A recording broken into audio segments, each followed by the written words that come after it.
भाजपचे आमदार सुनील कांबळे हे सातत्याने आपल्या वादग्रस्त वक्तव्यांच्यासाठी, अर्वाच्य भाषेसाठी आणि दादागिरीसाठी कुप्रसिद्ध आहेत. 2 वर्षापूर्वी आमदार सुनील कांबळे यांनी पुणे महापालिकेच्या एका महिला कार्यकारी अभियंत्यांशी अत्यंत अभद्र आणि अर्वाच्य भाषेमध्ये शिवीगाळ केली.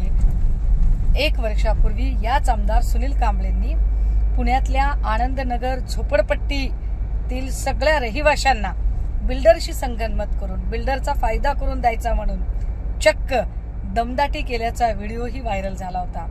आणि त्याच आमदार सुनील कांबळेंचा आजचा हा चक्क सन्माननीय उपमुख्यमंत्र्यांच्या उपस्थितीत दादागिरीचा हा व्हिडिओ, याचा अर्थ असा आहे की सुनील कांबळेंना जर पहिल्याच प्रकरणामध्ये समज दिली असती, त्यांच्यावर कारवाई झाली असती, किंबहुना त्यांचे निलंबन झाले असते, तर त्यांची पुन्हा पुन्हा असे करण्याची हिम्मत वाढली नसती. मात्र जर आमदार भाजपचा असेल तर भाजपा अशा आमदारांचे किंवा अशा कुठल्याच लोकप्रतिनिधींचे कधीही निलंबन करत नाही.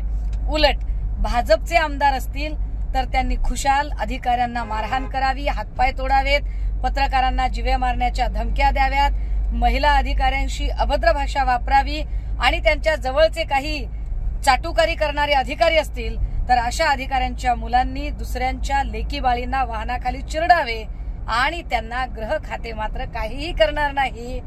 ही सध्याची भाजप शासित या सरकारची तऱ्हा आहे. लोकशाही मराठी ऐका, पहा, जागरूक रहा.